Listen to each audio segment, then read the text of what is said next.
respiro ni tengo tiempo. Vuelve y se va otro día lejos. Voy como en piloto automático.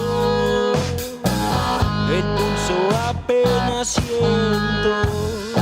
Hago las cosas y Viendo y escuchando este tema de la banda Oro, que está aquí en los estudios del Living, porque ya se presentaron varios singles y además en breve se va a estrenar su próximo disco, que ya vamos a estar charlando sobre eso con dos de sus integrantes. Estamos hablando de Federico Anastasiadis, perdón por la pronunciación, Anastasiadis, allá fue la presentación, que es voz y batería de la banda, y estamos con Guillermo Madeiro, que es el bajista de la banda. Muchísimas gracias por estar aquí, por hacerse un espacio en su agenda y venir aquí al Living. Bueno, muchas gracias por la invitación a ti y al resto del equipo.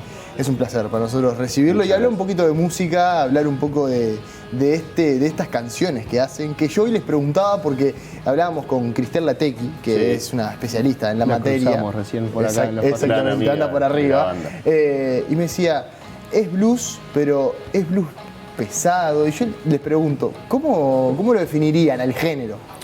Y bueno, es difícil, siempre es difícil primero encasillarse en algo. Sí. A veces es como una necesidad capaz que de la escucha o de la gente, como de alguna manera de acercarse.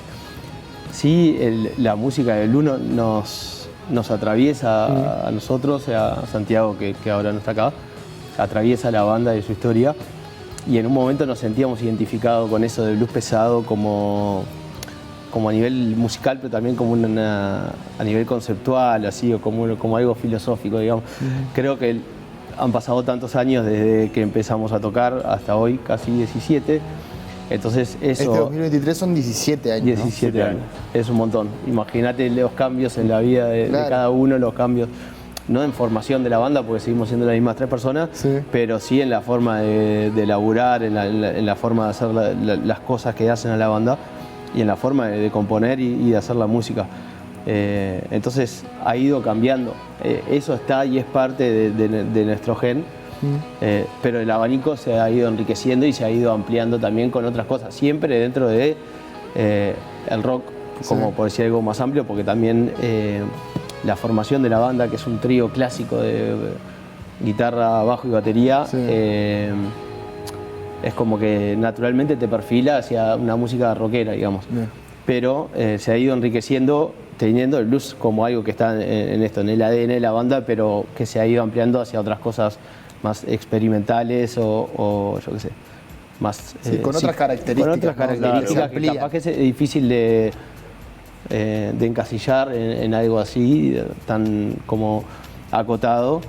Y capaz que es difícil de encasillar, a veces es más fácil verlo en retrospectiva, ¿viste? Sí. Que cuando esas cosas se van dando, porque ahora, por ejemplo, salieron canciones, son distintas entre sí, son también distintas a cosas que habíamos hecho anteriormente. Y capaz que cuando dentro de unos años lo veamos, lo vamos a poder encasillar mejor. Claro. Ahora, durante el proceso, es como... está vivo todavía. Quiero hacer particular énfasis, porque es una banda estamos hablando, 17 años juntos, pero ¿a quién se le ocurrió la idea de formar una banda? ¿De dónde se conocieron? Más en lo personal, ¿no? ¿Cómo surgió Oro? Y bueno, ¿voy yo? ¿Cómo no? Surge de una idea de Fede y Santiago, el guitarrista y también cantante que no está. Sí. Ellos tocaban en una banda de hardcore que se llamaba Estúpidos. Yo era muy amigo de Fede, en esa época estamos hablando del año 2006. A Santiago lo sabía que tocaba, pero no era mi amigo, y Estúpidos se separa y ellos quieren hacer un power trio. Estábamos escuchando mucho stoner en esa época, mucho blues también. Sí. Y la idea era hacer una banda entre amigos. Yo no sabía tocar el bajo. ¿No sabías tocar el bajo? No, tocaba un poco la guitarra, pero... Bueno, algún conocimiento pero yo no, tenía. porque había una guitarra en casa, simplemente. Pero éramos amigos y había música en común y ganas de hacer algo juntos. Y Fede es como el nexo entre Santiago y yo, y bueno, y un día nos juntamos para ensayar. Y contame cómo fue ese momento en que dijiste, voy, me mando. Porque el hecho de haber tocado una guitarra o Claro. tener el instrumento cerca, no es lo mismo que pararte arriba del escenario a Totalmente. tocar un instrumento que no tenés conocimiento. ¿Cómo fue ese desafío y el proceso? Y también? bueno, fue un desafío. A mí me gustan personalmente los desafíos. Es algo que me impulsa y me mueve hacia adelante. Y arranqué siendo un desastre, por supuesto. Y ellos tuvieron una paciencia enorme. Y aprendí a tocar como para oro. Y creo que soy lo mejor que puedo hacer con oro, es tocar el bajo. Y fue un proceso de años y sigo aprendiendo. Aprendí de ¿Clases? forma ¿Y eso? autodidacta y Autodidacta y ensayando, sobre todo ensayando con ellos. ¿Y le tiran algún concepto? Porque, Y lo que pasa es que ¿cómo nosotros era? también veníamos de una escuela de autodidacta también. Claro. O sea, veníamos teniendo bandas desde chicos nosotros, nuestro grupo de amigos. Entonces nos rodeamos y nos formamos con gente de nuestra edad de 14, 13, 14, 15 años que tenían sus bandas y íbamos aprendiendo a tocar según Muchachos, las igual bandas. estamos hablando del 2005. Exactamente. Es una banda de Es tiempo un y montón. además no es la misma realidad de hoy. Y no es Pues, el mismo claro. acceso a la música. Porque claro, y no, todo eso. hoy en YouTube entras a cualquier lugar y pones tutorial de guitarra y más o menos tenés un profesor que te Claro. empieza a enseñar, que es diferente a que un músico estar ahí presencialmente, obviamente. Pero las herramientas eran muy diferentes. Eran muy imagino. diferentes las herramientas, el acceso a la información, el acceso a la música, el acceso a los instrumentos, a los insumos. Claro. Palos, cuerdas no es el mismo que hay hoy, que te puedes traer cosas de afuera. Y eso, la información. A esa edad también tenés como una inconsciencia, una inocencia, que de repente si vos hoy en día con toda la información que hay y todas las cosas que ves, te puede generar más respeto, subirte a un escenario, lo que sea. Ahí es como, a esa edad es como un juego entre amigos, entonces también se va dando naturalmente y no tenés miedo ni vergüenza de nada. Aprovecho que tengo a los dos y Sí. apelo a su memoria. ¿Tienen en la memoria cuál fue el primer show que hicieron? Sí, Obviamente. ¿En dónde fue? Fue en un En un lugar boliche que se llamaba llamaba como este programa. como este programa. ¿El living? En el Sí. living. ¿En serio? En el sótano del living, con unos amigos que se llamaban Culpables, Que hoy en día tiene una banda que se llama Los Nuevos Nuevos Creyentes. Creyentes. Ajá. Y con Tucson y Varela de Que era- Hablan por la Espalda. que era como un dúo que Bien. tenían integrantes de Hablan por la Espalda. Y fue en Fue en diciembre, un día calor de mucho bárbaro. calor también. Pará, ¿y cómo fue eso? Cuéntame, por favor. Fue una a nivel- cosa re garallera. Garallera. Sí, Ah, Sí, va. claro. En con un gente a 2 sótano, centímetros, fuego. Hay algunas fotos, sí, había algún registro. ¿Hay fotos? mucho sudor. Mucho sudor.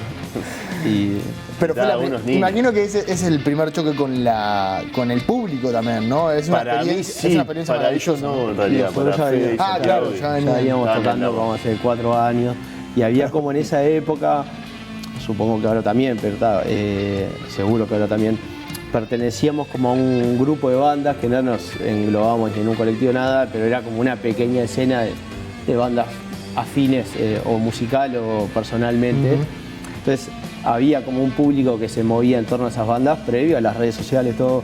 Ni siquiera estaba MySpace, por ejemplo, Sí, capaz que estaba Fotolog. Fotolog o algo. Ah, claro. Entonces era la forma de difundir toques. los shows o hacer fotocopias, repartir volantes en sala de ensayo, en otros toques que había, en boliches. Y bueno, un poco por ahí. Ujú. ¿Y cómo es el proceso de ese toque de garage más under, pongámosle Sí. entre comillas, a el día de hoy? ¿Qué ha pasado en el medio y qué tanto aprendieron también en este proceso de casi 17 años? Y nos pasó un tractor por arriba. Y sí, claro. Sí, es una pregunta muy linda, pero claro, pasó de todo, realmente a nivel personal, grupal. Claro, imagínate, éramos Lo adolescentes. único que permaneció fueron estos 3 tipos que siguen ensayando y siguen haciendo canciones, pero sí, Pasó de todo en la vida personal de cada uno. Para buenas y para malas. familiares, Para buenas y para malas, por supuesto. En la banda lo mismo. Lo que sí se ha mantenido así como indestructible es las personas. Después lo que ha cambiado obviamente es a medida que pasa la vida tenés más responsabilidades, tanto personales como laborales o lo que sea, Sí. en las actividades que cada uno se desempeña. Y eso hace que la banda vaya ocupando distintos espacios en la vida. Y que sea más difícil congeniar muchas veces la vida de los tres, porque van creciendo, se van creciendo sus familias, cada uno tiene menos tiempo, como le pasa a cualquier persona entre que empieza algo. O sea, éramos adolescentes, entonces no teníamos otra cosa que hacer que esto y ir al liceo. Claro. Claro. La amistad es lo que termina ayudando a que perdure, es decir, sacando lo artístico de lado, esa amistad que tenían en la previa y lo que termina motivando a hacer la banda es lo que los hace mantenerse. Sin duda. Igual hay bandas de amigos que se pelean y se separan también. Hay algo que no, sí. Para mí la amistad está, pero hay algo más allá de la amistad que se da cuando nos juntamos, lo que pasa ahí. Lo que pasa ahí, las canciones. Y como un respeto, o sea, personal y a la banda como una institución. Claro. Que los permea por encima de todo. La necesidad que se genera de ensayar. Llega el domingo y hace 17 años que nos juntamos a ensayar y es como ir a la iglesia casi. Claro. Y pasa eso de tener un día malo. Voy a hacer una transparencia. A mí me pasa con el deporte, de que lo necesito para un poco despejar lo que me pasa en la vida. ¿Te pasa lo mismo en esto? Más bien. Totalmente. Sí, es una terapia de descarga y de, por un rato, olvidarte de los problemas y de la vida cotidiana. De todo, también. Incluso, viste que con el deporte te pasa, a veces te sentís mal o hasta te duele la cabeza. Sí. Y empezás a correr y se te va todo. Bueno, eso pasa lo mismo. Y fue capaz que un gran desafío que tuvimos y que fue un punto para cualquier colectivo, pero para las bandas, que es algo donde nos movemos más seguro en la pandemia y demás, cuando todo eso se cortó. Y bueno, fue un momento, no bisagra, pero fue un momento difícil para todos por eso, porque estábamos todos sin esa posibilidad es como un catalizador y a la vez algo que te nivela tu vida. Si haces deporte regularmente, si tocas una banda, es algo que también lo tenés tan presente, incorporado a tu vida, que no tenerlo es difícil. Y existió un momento en que no sé si ponerle quiebre o bisagra, pero que la banda se tuvo que profesionalizar más en cuanto a la calidad de la música. Es decir, ustedes comenzaron como una banda más under, pero empezaron a generar su grupo, sus seguidores. En base a esos seguidores, decir, bueno, tenemos que profesionalizarnos un poco más, mejorar el sonido, la calidad del sonido. ¿Pasó? Sí, pero fueron muchos quiebres pequeños a lo largo del tiempo. No como un clic, porque tampoco es... No hay un antes y un después. Claro, no el crecimiento siempre fue lento. Claro, tampoco es una banda en la que los tres nos dediquemos exclusivamente a la música. Sí, eso como dice Guille, como pequeños hitos o de repente pequeñas cosas que vas mejorando, ya sea en la producción del material, en la comunicación, que es súper importante con las redes sociales, en la producción de cada show, ya sea en la producción general, en la comunicación comercial, en el sonido, en la iluminación, en la puesta en escena. Es como algo que ha ido mejorando y que le hacemos bastante hincapié porque somos como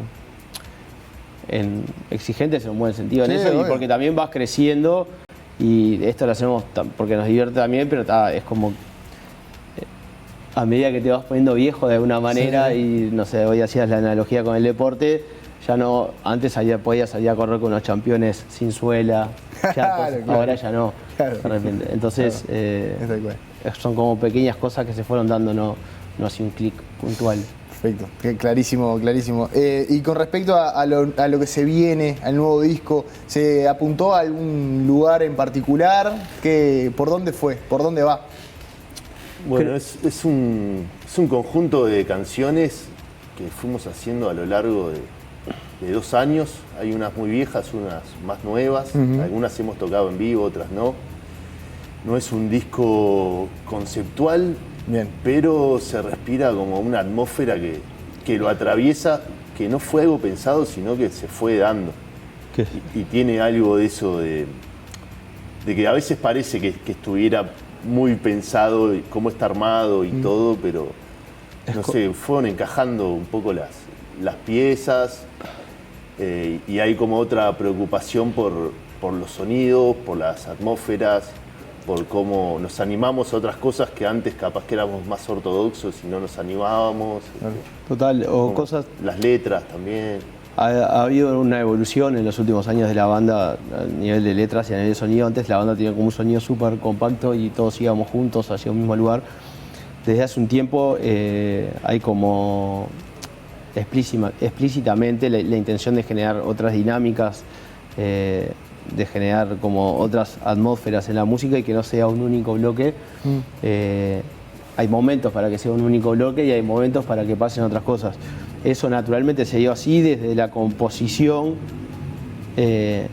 después en el estudio también buscando eso y después en el laburo de postproducción del material, con la mezcla y el mastering que laburamos con Nacho Echeverría, que es un amigo de toda la vida, que laburó en la producción y en la mezcla.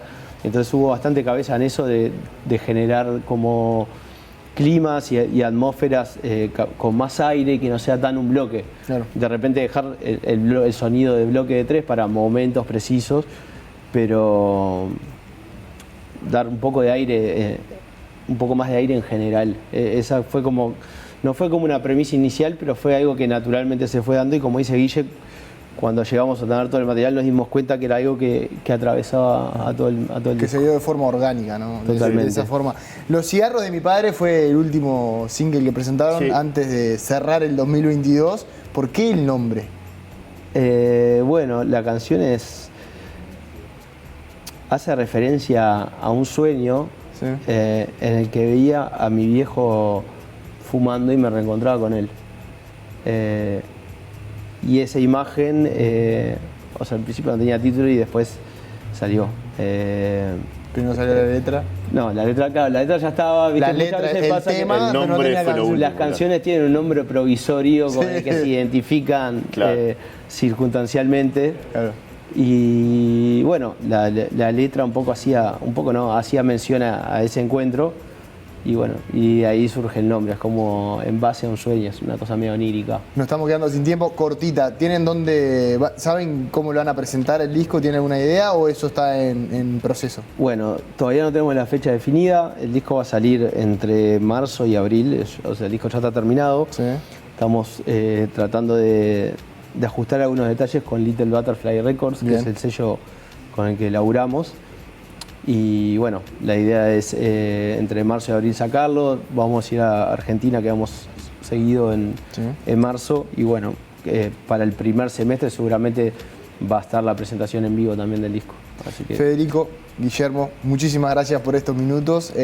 Nos quedaríamos falta para hablar de la escena del rock en el Uruguay, en la actualidad de la música, pero lo dejamos para cuando presenten el disco, los volvemos a recibir por acá y hablamos un poco más. Muchísimas gracias. Gracias por la invitación y hasta la próxima.